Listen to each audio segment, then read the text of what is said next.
कपिल सिब्बल, जो भारत के एक सीजन लीगल माइंड और सुप्रीम कोर्ट बार एसोसिएशन के प्रेसिडेंट है, ने हाल ही में सिक्किम जुडिशियल एकेडमी में एक इम्पैक्टफुल लेक्चर दिया है। सिब्बल का ये लेक्चर, जो इतिहास, गहरी सोच और बोल्ड क्रिटिसिज्म से भरा था, भारत के जुडिशियल सिस्टम के कुछ क्रूशियल इश्यूज को हाईलाइट करता है। सीनियर एडवोकेट कपिल सिब्बल ने कहा है कि लिबरल जजेस का जजमेंट स्टाइल उनके हाई कोर्ट चीफ जस्टिस बनने के बाद सटली चेंज हो जाता है। सिब्बल, जो एक मेंबर ऑफ पार्लियामेंट भी है, ने कहा कि ये चेंज इसलिए होता है क्योंकि हाई कोर्ट के चीफ जस्टिस का एम होता है सुप्रीम कोर्ट में जज बनने का। To quote, he said, highly liberal judges who became chief justices suddenly find, at least I find, that the color of their judgment is very, very subtly being changed because it's human frailty. You want to go to the Supreme Court, no arguing with that. आगे उन्होंने ये भी कहा that the High Court Chief Justice looks up to the Supreme Court judges and that is reflected in their orders. I am sorry to say that. उन्होंने इस lecture के दौरान judiciary को कंप्लेसेंसी से दूर रहने की सलाह दी,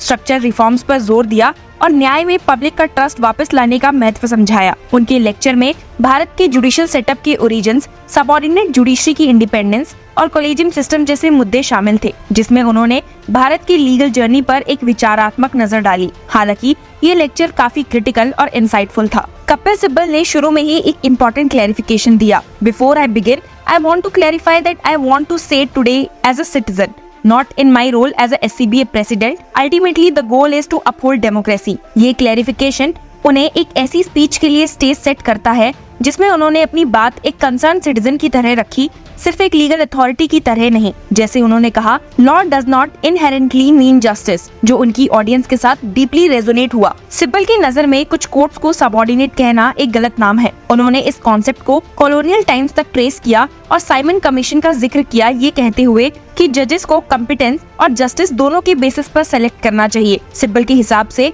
एक डेमोक्रेटिक सोसाइटी में ट्रू जस्टिस पब्लिक कॉन्फिडेंस पर डिपेंड करता है। इसके बिना जुडिशरी कमजोर हो जाती है और समाज को नुकसान होता है। उन्होंने समझाया, the roots of this concept traces back to the Simon Commission which emphasized the need for judges who are both competent and just. Colonial history को और इलेबोरेट करते हुए उन्होंने शेयर किया कि कैसे ब्रिटिश पार्लियामेंट के 1934 ज्वाइंट सेलेक्ट कमेटी ने जुडिशियल इंडिपेंडेंस को प्रोटेक्ट करने का महत्व समझा था। उन्होंने कहा, the committee noted that although this topic was not covered in the white paper, key aspects required attention. The crown would appoint high court and federal जजेस। लेकिन ये सिर्फ हाई कोर्ट्स ही नहीं थे जो एग्जीक्यूटिव ओवररीच से प्रोटेक्शन चाहते थे। सबऑर्डिनेट कोर्ट्स को भी अपनी ऑटोनॉमी का एक स्ट्रक्चर चाहिए था। उन्होंने 1935 एक्ट और सेक्शन 254 का जिक्र किया, जो डिस्ट्रिक्ट जजेस के अपॉइंटमेंट का प्रोसेस आउटलाइन करता था, जो तब प्रोविंशियल गवर्नर्स के कंट्रोल में था। लेकिन आर्टिकल 235 के इंडियन कॉन्स्टिट्यूशन में आने तक हाई कोर्ट्स को सबऑर्डिनेट जजेस पर कुछ कंट्रोल मिल गया था। High courts technically subordinate courts पर पावर रखते हैं, पर सिब्बल ने आर्ग्यू किया कि उन पर भी प्रेशर होता है, चाहे वो पॉलिटिकल बॉडीज का हो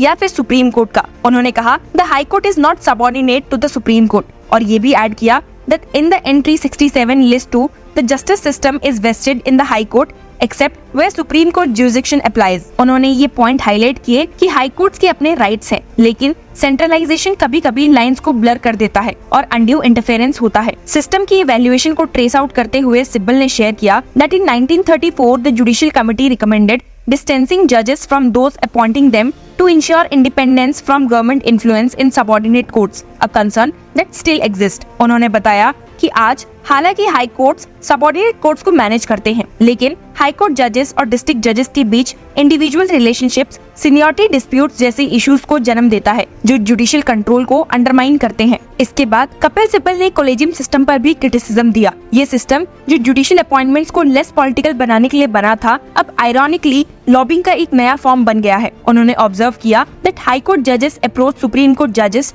to be considered for elevation. उन्होंने ये पॉइंट आउट किया कि ये सिस्टम, जो जुडिशियल इंडिपेंडेंस को अपहोल्ड करने के लिए बनाया गया था, अब एक क्लियर पैरामीटर्स की कमी की वजह से आर्बिट्रेरी डिसीजन मेकिंग की तरह चल रहा है। सिब्बल ने 1993 के एडवोकेट्स ऑन रिकॉर्ड केस का अपना एक्सपीरियंस भी शेयर किया, एक लैंडमार्क डिसीजन जो कॉलेजियम को अपॉइंटमेंट पावर्स ट्रांसफर करता है। उन्होंने रिफ्लेक्ट करते हुए कहा, at the time we believe जजेस were best suited to select lawyers for elevation to the bench, protecting judicial independence. पर उन्होंने ये भी एडमिट किया कि कॉलेजियम पॉलिटिकल इन्फ्लुएंस को कम करते हुए भी जुडिशियल इम्पार्शियलिटी को पूरी तरह सेफगार्ड नहीं कर पाया है। आज भी अपॉइंटमेंट्स मेरिट से ज्यादा सब्जेक्टिविटी रिफ्लेक्ट करते हैं। सिब्बल के इस लेक्चर का एक सिग्निफिकेंट पोर्शन लोअर कोर्ट्स के जजेस के चैलेंजेस पर फोकस करता है। उन्होंने मेंशन किया कि जजेस काम करते हैं कई तरह के प्रेशर्स में, जैसे प्रमोशन कंसर्न्स और पोटेंशियल ट्रांसफर्स। उन्होंने कहा, अ डिस्ट्रिक्ट जज for instance may cater decisions to avoid displeasing a superior high court judge knowing promotions depend on it। ये dependency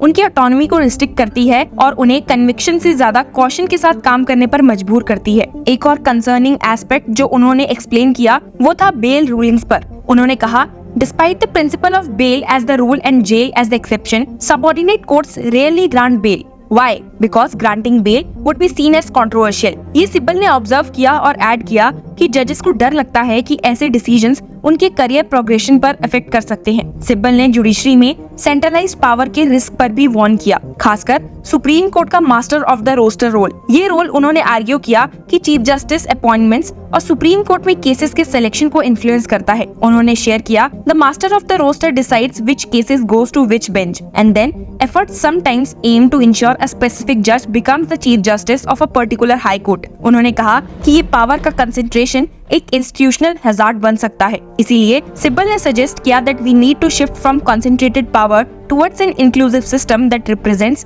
a broader range of views। उनका मानना था कि सुप्रीम कोर्ट का जुरिसडिक्शन हाई कोर्ट्स की authority को override नहीं कर सकता, लेकिन कोलेजियम का सेंट्रलाइजेशन हर लेवल पर जुडिशियल फ्रीडम को इफेक्ट करता है। सिब्बल के लेक्चर में एक और कोर थीम था लॉ और जस्टिस का डिस्कनेक्ट। उन्होंने prevention of money laundering act का एग्जाम्पल लेते हुए बताया कि कैसे प्रोसीडिंग्स चाहे लीगल हो जस्टिस नहीं बन सकते। सिब्बल ने समझाया, section 45 of the PMLA requires that when bail is sought notice must be issued to the public prosecutor and the court must be convinced of the applicant's innocence before granting bail। पर उनके लिए ये unreasonable है। ये एक technicality है जो fairness या ट्रांसपेरेंसी का ख्याल नहीं रखती। अपना एक्सपीरियंस डिस्क्राइब करते हुए उन्होंने कहा, When I am arrested and brought before a magistrate, I am often unaware of the allegations against me under section 45। Unless I prove my innocence, I can't be granted bail। But how can I demonstrate my innocence if I don't know the accusations? उनकी नजर में transparency की कमी ने Indian justice system को procedural बना दिया है, जेन्युइनली